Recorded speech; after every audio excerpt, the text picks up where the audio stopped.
Assalamualaikum warahmatullahi wabarakatuh. Perkenalkan, nama saya Siti Khairiyah Husna dari Prodi Pendidikan Agama Islam semester 6 kelas D. Video ini dibuat untuk memenuhi tugas ujian akhir semester mata kuliah Sistem Pembelajaran SKI. Halo teman-teman, hari ini saya akan membahas topik yang sangat menarik, yaitu bagaimana Islam sampai ke Nusantara kita tercinta. Nah, teman-teman tahu gak sih kalau misalkan sejarah ini tuh merupakan cerita yang sangat menarik, yang penuh warna, dan juga sangat penting untuk kita ketahui. As we know, Indonesia merupakan salah satu negara yang mayoritas penduduknya beragama Islam. Tetapi sebenarnya negara Indonesia itu mengakui 6 agama loh, yaitu agama Islam, Kristen, Katolik, Hindu, Buddha, dan Konghucu. Oh iya, teman-teman tahu nggak sih kalau misalkan kedatangan Islam ke Nusantara itu seperti sebuah petualangan besar loh. Nah, teman-teman mau tahu nggak? Kalau mau tahu, maka kita harus mendalami tentang sejarah masuknya Islam ke Nusantara. Kenapa? Karena hal tersebut dapat membantu kita memahami mengapa budaya kita begitu beragam dan indah. Dan sebenarnya proses masuknya Islam ke Nusantara itu sangat damai dan harmonis loh. Karena itu, saat ini, pada zaman sekarang, kita masih dapat melihat jejak-jejak perpaduan budaya ini dalam seni, sastra, dan tradisi kita. Sungguh menakjubkan, bukan? Nah, maka dari itu, kita harus mengerti sejarah. Sebab dengan memahami sejarah ini, kita bisa lebih menghargai keunikan Indonesia. Oke, dalam video kali ini saya akan memberikan ringkasan yang sangat singkat namun lengkap tentang bagaimana proses masuknya Islam ke Nusantara. Mulai dari berbagai teori yang ada, bukti-bukti sejarah yang masih tersisa, hingga peran penting orang-orang yang menyebarkan Islam ke wilayah ini. Oke, kalau gitu, mari kita simak videonya bersama-sama. Dan semoga setelah kita menyimak video ini, kita dapat lebih memahami dan mencintai sejarah Indonesia. Selamat menonton! Mari kita masuk pada pembahasan pertama, yaitu tentang masuknya Islam ke Nusantara dan bukti sejarahnya. Jadi, terdapat beberapa teori tentang asal-usul masuknya Islam di Nusantara, yaitu teori Gujarat atau India, teori Arab, teori Persia, dan teori Cina. Yang pertama yaitu teori Gujarat atau India. Teori Gujarat beranggapan bahwa agama Islam dan kebudayaannya dibawa oleh para pedagang dari daerah Gujarat atau India, yang mana mereka berlayar melalui Selat Malaka. Dan teori ini juga menjelaskan bahwasanya Islam itu secara masif berkembang di Nusantara sekitar abad ke-13 Masehi melalui kontak para pedagang dan kerajaan Samudra Pasai yang menguasai Selat Malaka pada saat itu. Lalu, apakah ada buktinya?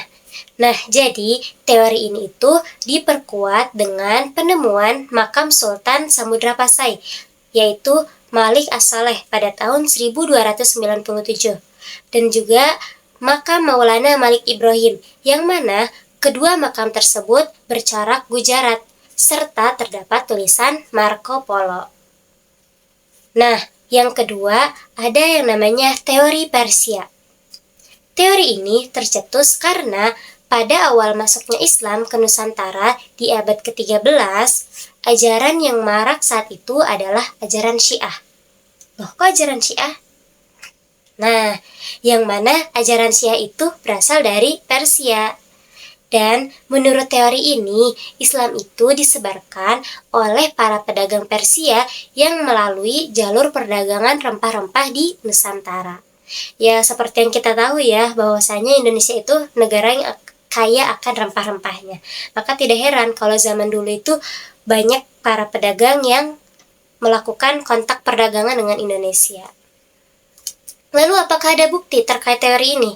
Nah, jadi terdapat bukti arkeologis seperti makam dan nisan kuno di Aceh dan Perlak, yang mana hal tersebut mendukung teori ini, serta terdapat yang namanya corak seni dan kaligrafi. Dan teori Persia juga didukung oleh bukti-bukti yang lain, yaitu seperti adanya penggunaan gelar Syah pada raja-raja Islam di Nusantara. Dan terdapat beberapa kosakata serapan dari bahasa Persia ke bahasa Indonesia. Dan terdapat pula persamaan mazhab yang dianut, dan juga ada yang namanya kesamaan ajaran sufi oleh Syekh Siti Jenar. Yang ketiga yaitu teori Arab. Nah, dalam teori Arab dijelaskan bahwa Islam itu masuk ke Nusantara pada abad ke-7, yaitu ajaran Islam ini dibawa langsung oleh para musafir dari Arab yang memiliki semangat untuk menyebarkan Islam ke seluruh dunia.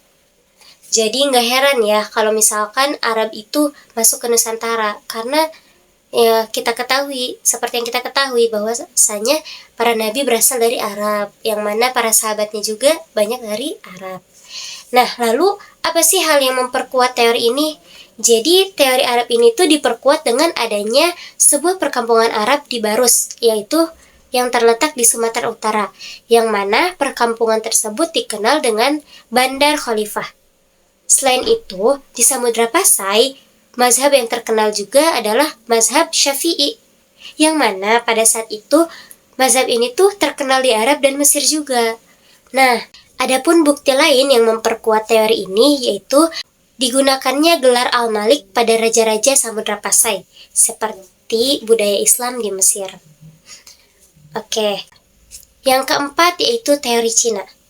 Teori ini mengatakan bahwa Islam disebarkan oleh para pedagang Muslim Cina yang melakukan pelayaran dan perdagangan di wilayah Nusantara. Namun, teori ini tuh kurang karena minimnya bukti pendukung. Tapi, menurut teori Cina, Islam berkembang di Nusantara berasal dari para perantau Tiongkok, karena masyarakat Tiongkok sebenarnya sudah memiliki hubungan erat dengan masyarakat Indonesia jauh sebelum Islam dikenal di Indonesia, yaitu pada saat Indonesia masih dalam masa Hindu-Buddha, dan etnis Tiongkok ini sudah berbaur pada saat itu melalui sistem perdagangan atau sudah menjalin hubungan dengan Indonesia. Dan sebenarnya di Cina sendiri pada saat masa dinasti Tang atau sekitar tahun 618 sampai 905 Masehi telah berkembang ajaran Islam atau agama Islam ini sudah ada gitu di Cina. Dan teori Cina ini dikuatkan dengan adanya beberapa bukti, di antaranya Raden Patah atau Raja Demak yang merupakan keturunan Tiongkok. Dan juga terdapat penulisan gelar Raja-Raja Demak dengan istilah Cina. Terus ada juga masjid-masjid yang memiliki arsitektur Tiongkok, dan juga ada catatan yang menyebutkan bahwasanya pedagang Tiongkoklah yang pertama menduduki pelabuhan-pelabuhan di Nusantara. Nah, itulah keempat teori daripada awal mula masuknya Islam ke Nusantara. Dan meskipun terdapat berbagai teori, tetapi kebanyakan sejarawan itu lebih condong pada teori Gujarat sebagai jalur utama masuknya Islam ke Nusantara. Maka dari itu, teori yang paling diterima secara luas adalah teori Gujarat, yang menyatakan Islam dibawa oleh para pedagang Muslim dari Gujarat, India.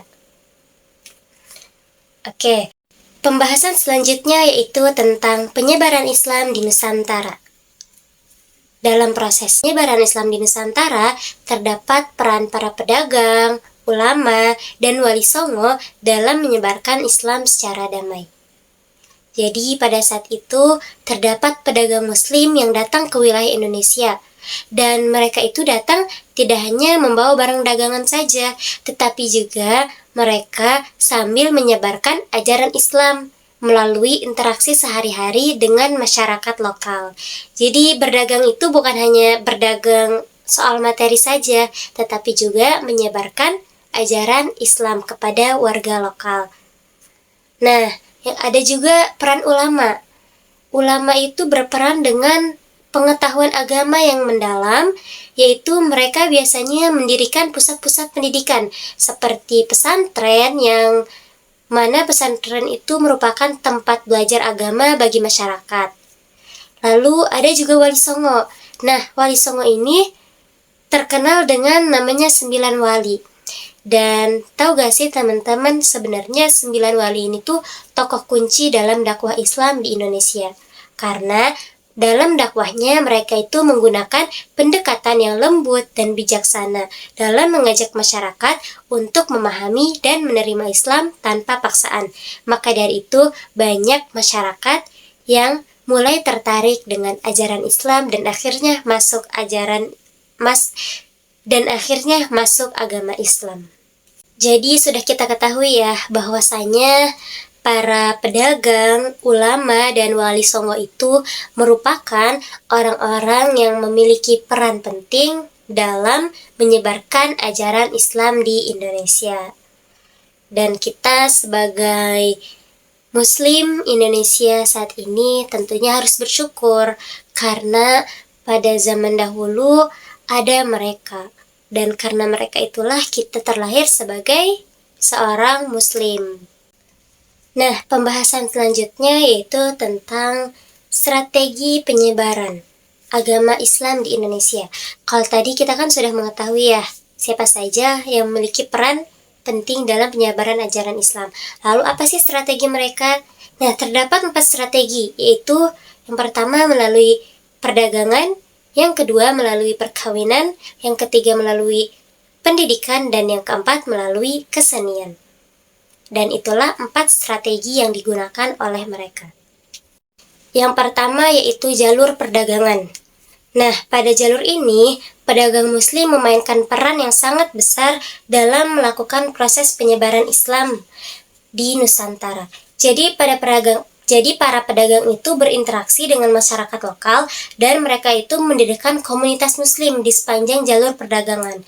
Nah, di sini kita dapat mengetahui bahwasanya para pedagang itu mereka menggunakan kesempatan yang baik untuk melakukan proses penyebaran agama Islam di Nusantara. Yang kedua yaitu jalur perkawinan. Nah, kalau jalur perkawinan itu terjadi perkawinan antara pedagang muslim dan penduduk lokal, yang mana hal tersebut dapat memperkuat ikatan sosial dan mempercepat proses islamisasi.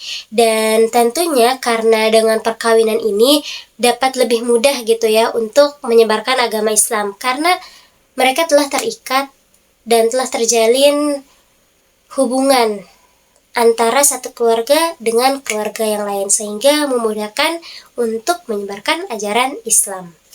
Yang ketiga yaitu jalur pendidikan. Nah, pada jalur ini para ulama itu menyediakan yang namanya tempat untuk belajar seperti pesantren dan madrasah. Nah, di pesantren dan madrasah ini orang-orang muslim dapat menimba ilmu agama kepada para ulama, yang mana hal tersebut dapat membentuk generasi-generasi Islam yang memahami ajaran Islam dengan baik, agar kelak anak cucunya juga dapat paham ajaran Islam. Yang keempat yaitu kesenian. Nah, salah satu contoh dalam kesenian itu wayang kulit. Seperti yang sudah kita ketahui ya, bahwasanya wayang kulit itu kan merupakan kesenian yang berasal dari Indonesia dan telah ada pada masa etnis Hindu-Buddha. Nah, hebatnya para penyebar Islam zaman dulu atau yang dilakukan oleh Wali Songo, mereka itu mengislamisasikan wayang kulit. Maksudnya apa? Jadi penayangan wayang kulit itu dipadukan dengan cerita-cerita Islami, sehingga dalam hal kesenian terdapat yang namanya modifikasi cerita, yaitu dari cerita tentang yang seharusnya menjadi cerita yang Islami, dan hal itu sebagai media untuk menyampaikan pesan-pesan Islam dengan cara yang dapat diterima oleh masyarakat luas. Nah, itulah strategi-strategi yang dilakukan oleh para penyebar Islam pada zaman dahulu. Lalu apakah ada pengaruhnya? Tentu saja pengaruh Islam terlihat sangat banyak, khususnya dalam akulturasi budaya lokal. Akulturasi budaya lokal dengan Islam adalah salah satu kunci keberhasilan penyebaran Islam di Nusantara. Karena proses ini tuh memungkinkan nilai-nilai dan tradisi lokal yang dipadukan dengan ajaran Islam, sehingga masyarakat itu dapat menerima Islam tanpa merasa kehilangan identitas budaya mereka. Contohnya, banyak tradisi adat yang diselaraskan dengan nilai-nilai Islam dan diberikan makna baru yang sesuai dengan ajaran agama. Nah, hal ini tuh membuat proses penerimaan Islam berjalan lebih lancar dan tanpa konflik. Maka dari itu, Islam sangat diterima di Indonesia. Dan hingga saat ini, agama Islam masih tetap bertahan. Yang mana pada tahun 2024 ini, Indonesia merupakan negara yang mayoritas penduduknya beragama Muslim atau beragama Islam. Nah, pengaruh Islam di Nusantara sendiri dapat dilihat dalam berbagai aspek ya. Yang pertama, tradisi. Jadi banyak yang namanya upacara adat yang telah disesuaikan dengan ajaran Islam, yang mana hal itu menjadikannya bagian dari kehidupan sehari-hari masyarakat Muslim. Contohnya seperti tahlil dan lain-lain. Lalu yang kedua ada yang namanya seni bangunan. Nah, kalau dalam seni bangunan ini tentunya sudah tidak asing ya, sudah jelas lah gitu, yaitu arsitektur masjid-masjid di Nusantara. Yang mana arsitektur masjid di Nusantara ini seringkali mencerminkan perpaduan antara elemen lokal dan desain Islami, yang mana hal tersebut menciptakan gaya yang unik dan khas. Lalu ada yang namanya pengaruh dalam seni musik. Nah, dalam musik tradisional seperti gamelan sering digunakan dalam acara-acara keagamaan Islam, yang mana hal tersebut menunjukkan integrasi budaya lokal dengan Islam. Lalu ada juga sastra. Dalam sastra. Nah, dalam sastra Nusantara ini berkembang dengan munculnya syair dan hikayat yang mengandung pesan-pesan moral dan ajaran Islam, yang mana hal itu memperkaya khazanah budaya lokal dengan nilai-nilai Islami. Nah, pengaruh ini menunjukkan bagaimana Islam tidak hanya diterima sebagai agama, tetapi juga sebagai bagian integral dari budaya Nusantara yang memperkaya dan memperkuat identitas lokal. Jadi sudah jelas ya bahwasanya Islam masuk ke Indonesia itu tentunya memperkaya dan memperkuat identitas lokal. Jadi dia memiliki pengaruh yang signifikan bagi kita kayak gitu. Makanya pada saat ini, pada zaman sekarang, kita dapat melihat, kita dapat merasakan banyaknya keragaman budaya di Indonesia. Oke, jadi singkatnya, Islam masuk ke Nusantara itu sekitar abad ke-7 hingga ke-13 melalui jalur perdagangan. Nah, pedagang ini berasal daripada Arab, Persia, India, dan Cina. Dan mereka itu tidak hanya membawa barang dagangan, tetapi juga membawa ajaran Islam, lalu menyebarkannya kepada penduduk lokal. Dan mereka itu berdagang di pesisir Sumatera, Jawa, dan Kalimantan. Dan mereka melakukan interaksi dengan masyarakat setempat, sehingga masyarakat dapat mengikuti atau dapat tertarik dengan ajaran Islam. Karena pedagang ini, mereka menunjukkan sikap yang baik, yang amanah, dan lain-lain.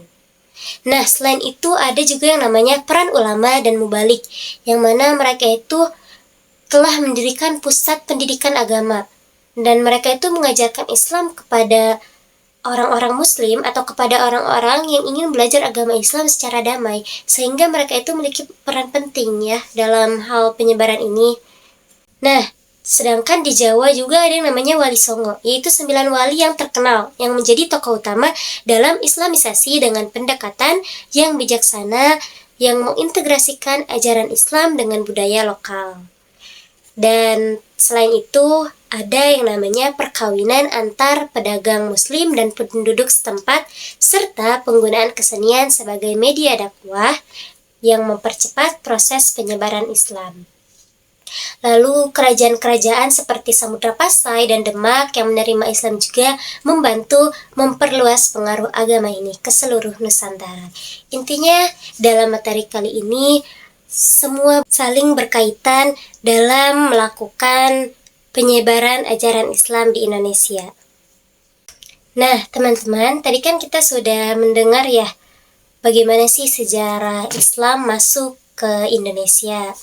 Dan dengan materi tersebut, kita jadi lebih mengetahui gitu ya sejarah bagaimana sih Indonesia itu menjadi negara yang mayoritas penduduknya beragama Islam. Jadi, mempelajari sejarah itu penting banget loh buat kita agar bisa paham akar budaya dan identitas bangsa. Karena dengan tahu sejarah, kita itu bisa mengerti bagaimana nilai-nilai, tradisi, dan identitas kita itu terbentuk dan berkembang. Misalnya, mengetahui bagaimana Islam masuk ke Nusantara, membantu kita memahami pengaruh besar agama ini dalam budaya kita. Yaitu tadi, seperti yang dijelaskan, mulai dari tradisi, seni, hingga sistem pemerintahan. Selain itu, sejarah juga membantu kita menghargai keragaman dan kompleksitas masyarakat kita, serta memberi perspektif yang lebih luas dalam menghadapi tantangan, khususnya pada saat sekarang ini. Jadi, belajar sejarah juga dapat menumbuhkan rasa bangga ya, dan cinta pada negara. Karena kita sudah tahu bagaimana sih kisahnya kayak gitu. Dan juga selain itu kita juga dapat memperkuat ikatan sosial kita. Dan juga memotivasi kita untuk terus melestarikan warisan budaya yang berharga ini. Makanya, sejarah itu penting bagi kita ya, untuk mengetahuinya. Ya, tidak harus mengetahui seluruh sejarah. Sebagian sejarah pun sudah bagus bagi kita kalau kita mengetahuinya, khususnya sejarah Indonesia dan sejarah Islam. Oke, jadi mungkin itu saja sedikit materi yang dapat saya sampaikan. Semoga teman-teman dapat mengambil manfaatnya dan mohon maaf apabila ada salah kata dan kekeliruan. Mohon dimaklumi. Wassalamualaikum warahmatullahi wabarakatuh. Terima kasih.